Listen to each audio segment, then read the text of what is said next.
apa kabar anakku sekalian? Semoga kita dalam keadaan sehat semua. Hari ini kita akan melanjutkan materi pembelajaran kita ya, khusus kelas 4. Nah, pada minggu lalu kita membahas tentang balang berolahraga. Kita mengambil tema tentang berolahraga ya. Nah, pada minggu ini ya kita akan melanjutkan materi kita ya, khusus kelas 4. Namun sebelum kita membahas pembelajaran kita lebih lanjut, ada baiknya kita siapkan hati dan pikiran kita untuk berdoa terlebih dahulu. Maka dari itu, kita siapkan hati dan pikiran kita untuk berdoa dalam nama Bapa dan Putra dan Roh Kudus. Amin. Puji syukur ya Tuhan Yesus atas nikmat yang Kau berikan kepada kami. Kiranya pembelajaran pada hari ini dapat bermanfaat bagi peserta didik kami. Kiranya Tuhan selalu memberikan kami kesabaran, baik guru, orang tua, dan peserta didik kami, agar apa yang kami berikan kepada peserta didik kami dapat bermanfaat bagi mereka kemudian hari. Hanya ini doa seru kami Tuhan Yesus, demi Kristus Tuhan dan pengantara kami kini dan sepanjang masa. Amin. Dalam nama Bapa dan Putra dan Roh Kudus. Amin. Baik anak-anak, hari ini kita akan membahas tentang pembelajaran yang selanjutnya, yaitu tentang menggunakan kalimat berita ya, menggunakan kalimat berita. Nah, di sini ada perintah nantuani pander pendatu. Artinya di sini ya perhatikan pembicaraan atau percakapan di bawah ini. Nah, sini ada dua orang melakukan percakapan, namanya Hade dan Amil ya. Hade dan Amil. Nah, di sini ibu akan membacakan percakapan dari Hade terlebih dahulu ya. Mil payah ulu jite. Artinya di sini, Mil lihat orang itu, katanya seperti itu ya. Kemudian Amil pun berbicara atau melakukan percakapan juga bersama Hade di situ ya. Ulu jemimbit balte, orang yang membawa bola itu, katanya seperti itu ya. Kemudian Hade pun kembali berbicara di situ. Dia maksud yete ulu dia mimbit bal. Nah, artinya di sini tidak, katanya. Yang dimaksud di sini yaitu orang yang membawa bal atau bola, katanya di situ ya. Kemudian Amil di sini pun berbicara kembali. Weh iye, en penjaga gol kesebelasan jite. Nah, kemudian artinya di sini ya, siapa itu, katanya kan, siapa dia? Apakah penjaga gol kesebelasan itu, katanya. Kemudian Hade pun menjawab di situ, dia iye beken penjaga gol kesebelasan JT, iye pemain teheta kesebelasan JT, kuan ulu iye pemain jehebat. Nah, artinya di sini ya, dia, nah ingat ya kata dia, iye dia bukan penjaga gol kesebelasan itu, katanya. Dia pemain baru, katanya, kesebelasan itu, kata orang pemain yang hebat, katanya di situ ya. Kemudian yang selanjutnya ya, nah di sini ya kalian perhatikan, uang pandar unjuntu tara sundau kalimat berita jemahapan kutak dia atau beken. Dia beken ya, dia artinya tidak, beken itu berarti tidak ya, bukan artinya ya. Dia itu artinya dia itu ada banyak artinya ya. Kalau dalam kamus bahasa Dayak Ngaju bisa dikatakan artinya dia itu tanpa, tidak, tak, tiada, atau bukan. Nah, bisa dikatakan sering yang digunakan itu bukan atau tidak ya. Itu artinya kata dia ya, seperti itu.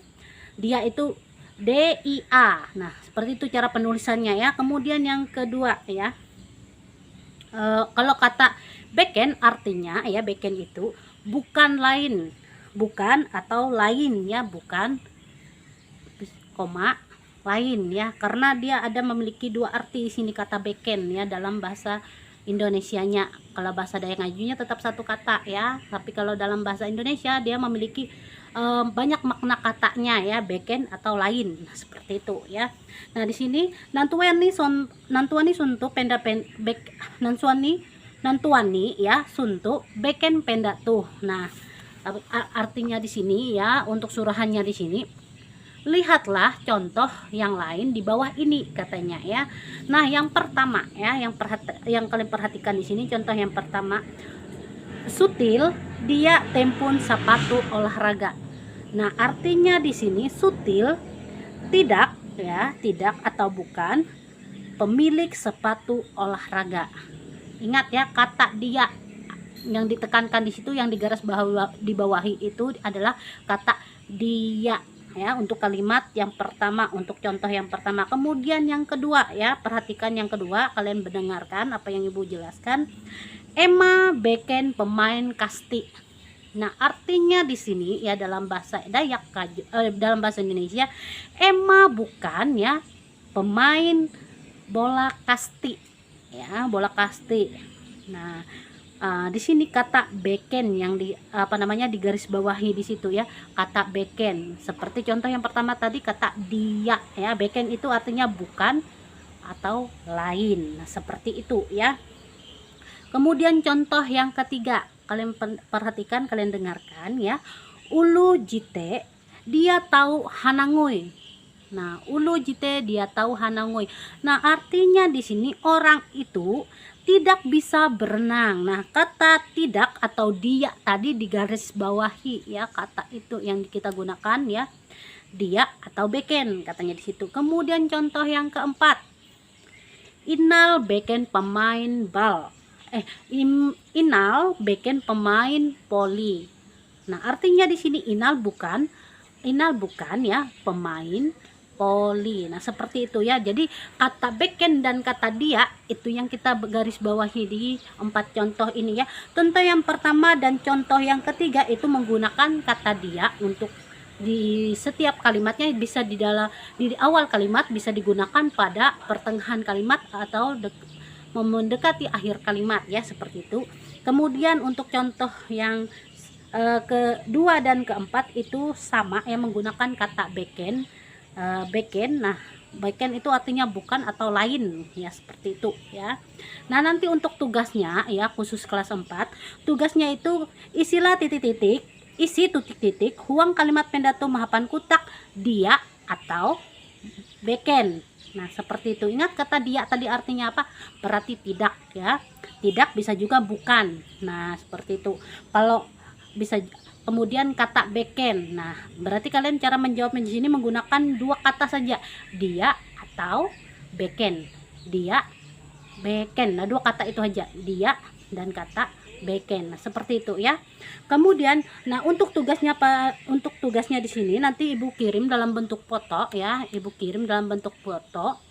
Nanti di foto ibu kirim ke WA pribadi, ibu kirim ke WA grup ya, khusus kelas ya, khusus kelas nanti. Semoga apa yang ibu jelaskan pada minggu ini dapat bermanfaat untuk kita semua ya. Semoga kalian selalu menjaga kesehatan ya. Semoga anak murid ibu ya kelas 4 atau dari kelas 1 sampai kelas 6 selalu dalam keadaan sehat ya, tidak terkena sakit penyakit, selalu dijaga dan diberkati oleh Tuhan ya. Ingat, kita selalu dalam lindungan Tuhan karena Tuhan selalu mengasihi orang yang selalu takut akan Dia. Nah, cukup sekian pembelajaran kita pada hari ini, karena dalam pembelajaran awalnya tadi kita melakukan berdoa, jadi untuk menutup pembelajaran kita berdoa kembali ya. Maka dari itu kita siapkan hati dan pikiran kita untuk menutup pembelajaran kita. Marilah kita berdoa. Dalam nama Bapa dan Putra dan Roh Kudus. Amin. Puji syukur ya Tuhan Yesus atas berkat yang telah Engkau berikan kepada kami. Kiranya pembelajaran tadi dapat bermanfaat bagi peserta didik kami. Hanya ini dosa ruh kami Tuhan Yesus, demi Kristus Tuhan dan pengantara kami. Amin. Dalam nama Bapa dan Putra dan Roh Kudus. Amin. Salam sehat untuk kita semua. Tuhan Yesus memberkati. Dadah.